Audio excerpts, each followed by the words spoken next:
अलग अलग कारण हो सकते हैं।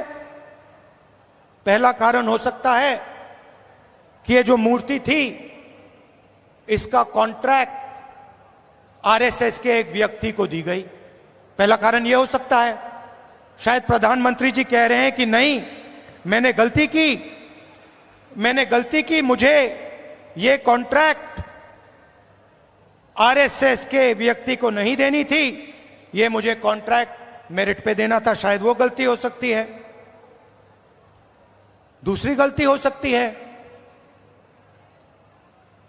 कि मूर्ति के बनने में भ्रष्टाचार हुआ, चोरी हुई। शायद प्रधानमंत्री इसके लिए माफी मांग रहे हैं कि मैंने जिसको कॉन्ट्रैक्ट दिलवाया उसने भ्रष्टाचार किया, महाराष्ट्र के लोगों से चोरी की।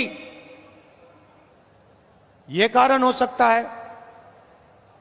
तीसरा कारण हो सकता है कि आपने शिवाजी महाराज की मूर्ति बनाई, उनकी याद में आपने मूर्ति बनाई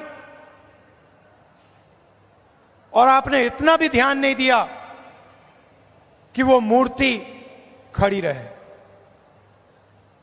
मैं आपको गारंटी देता हूं, कदम जी की जो मूर्ति बनी है ना, आप यहां 50, 60, 70 साल बाद आ जाइए, यहां आपको दिखेगी।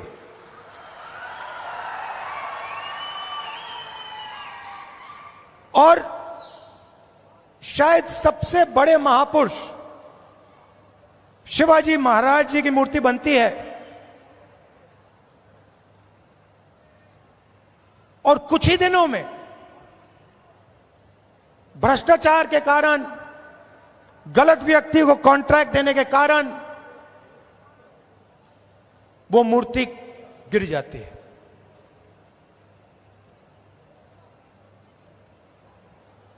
शिवाजी महाराज का अपमान किया है और प्रधानमंत्री को सिर्फ शिवाजी महाराज से माफी नहीं मांगनी चाहिए। अगर माफी मांग रहे हैं तो महाराष्ट्र के हर व्यक्ति से माफी मांगनी चाहिए और प्रधानमंत्री जी को यह भी समझाना चाहिए कि आप सिर्फ 2 लोगों की सरकार क्यों चलाते हो। जहां भी हम देखते हैं बड़े से बड़े कॉन्ट्रैक्ट अदानी और अंबानी जी को मिलते हैं। मैंने पार्लियामेंट में भाषण दिया। पार्लियामेंट में किसी का नाम लिया जा सकता है, मगर पहली बार मुझे कहा गया कि पार्लियामेंट हाउस में अपने भाषण में मैं अदानी और अंबानी का नाम नहीं ले सकता हूं। तो फिर मैंने कहा ठीक है भैया, आप चाहते हो कि मैं ना लूं, मुझे कुछ ना कुछ तो कहना पड़ेगा। अगर अंबानी अदानी नहीं चाहते हैं तो मैं कुछ और कह देता हूं। तो मैंने उनका नया नाम बनाया है A1 और A2। पूरा का पूरा काम A1 और A2 का हो रहा है। प्रधानमंत्री जी ने इसके लिए माफी किसी से नहीं मांगी।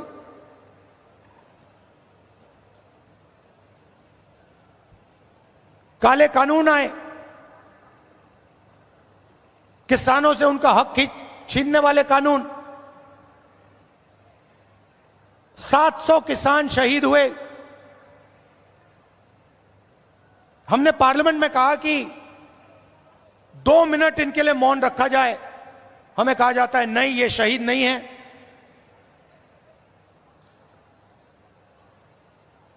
दो लोगों को फायदा पहुंचाने के लिए हिंदुस्तान के सारे स्मॉल और मीडियम बिजनेसेस को खत्म कर दिया। जो लोग इस देश को रोजगार देते हैं उनको नोटबंदी से, गलत जीएसटी से आपने खत्म कर दिया। अरबपतियों का रास्ता खोलने के लिए उनसे भी आप माफी मांगिए, नोटबंदी की माफी मांगिए, गलत जीएसटी की माफी मांगिए। और नतीजा क्या है कि आज अगर युवा रोजगार चाहता है, सिर्फ महाराष्ट्र में नहीं, पूरे देश में कहीं भी अगर रोजगार चाहता है, उसे रोजगार नहीं मिल सकता। क्यों? क्योंकि जो कंपनियां उसे रोजगार देती थी, जो छोटी कंपनी थी, मिडिल साइज कंपनी थी, वो सब बंद हो गई, खत्म हो गई। भाइयों और बहनों, अंबानी और अदानी इस देश को रोजगार नहीं दे सकते हैं। रोजगार कौन दे सकता है? रोजगार छोटे बिजनेस वाले दे सकते हैं, रोजगार मीडियम साइज बिजनेस वाले दे सकते हैं, जो छोटी फैक्ट्रियां चलाते हैं, मिडिल साइज फैक्ट्रियां चलाते हैं, जो चीजें बनाते हैं, ये लोग दे सकते हैं। आज हिंदुस्तान में नया मॉडल है, चाइना का माल आता है, वही 10-12 अरबपति उस माल को बेचते हैं। आप मोबाइल फोन के पीछे देख लीजिए मेड इन चाइना, शर्ट के पीछे देख लीजिए मेड इन बांग्लादेश, जूते के नीचे देखिए made in Vietnam, made in Maharashtra, made in India, आपको कहीं नहीं दिख सकता। और ये सारा का सारा माल ये अरबपति बेचते हैं। नुकसान किसका होता है? हिंदुस्तान के युवाओं का होता है।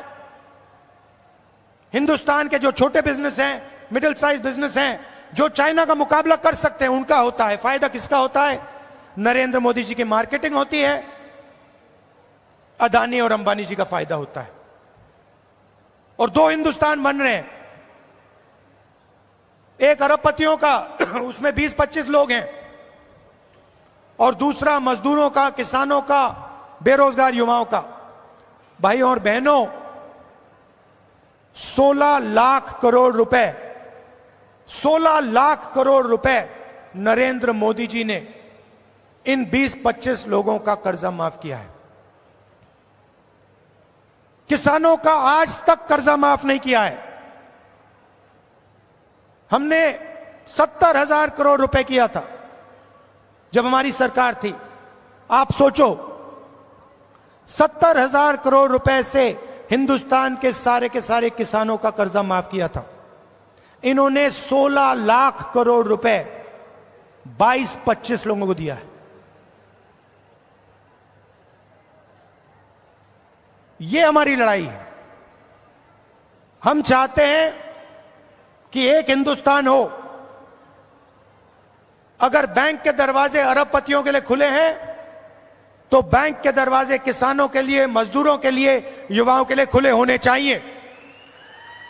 अगर उनका 16 लाख करोड़ रुपए माफ हो रहा है, तो फिर गरीबों का भी 16 लाख करोड़ रुपए माफ होना चाहिए। और अगर गरीबों का 16 लाख करोड़ रुपए माफ नहीं हो रहा है, तो फिर उनका नहीं होना चाहिए। हम सिर्फ न्याय की बात कर रहे हैं। और यही लड़ाई महाराष्ट्र में है। आप यहां का इंफ्रास्ट्रक्चर देखिए, यहां बेरोजगारी देखिए। Thank you.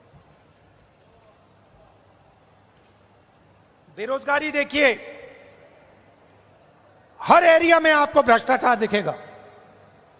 जहां भी आप देखोगे सड़क बनती है, भ्रष्टाचार, सरकारी भ्रष्टाचार से बनी है, सरकारी चोरी करके बनी है, सरकारी एमएलए को पैसा बन के दे के बनी है। ये बीजेपी की सरकार नहीं है, ये आपकी सरकार थी। इसको तोड़कर चोरी करके ले गए ये लोग। तो जहां भी आप देखोगे आपको भ्रष्टाचार मिलेगा। बाहर के लोग यहां आकर आपके कॉन्ट्रैक्ट ले जाते हैं, दूसरे स्टेट के लोग यहां आकर आपसे कॉन्ट्रैक्ट छीन जाते हैं। ये हम बदलना चाहते हैं।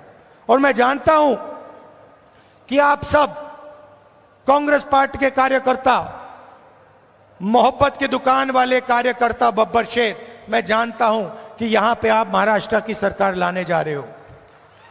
अपना खून पसीना देकर महाराष्ट्र की जनता की सरकार, किसानों की सरकार, बेरोजगार युवाओं की, मजदूरों की सरकार, हर वर्ग की सरकार आप लाने जा रहे हो।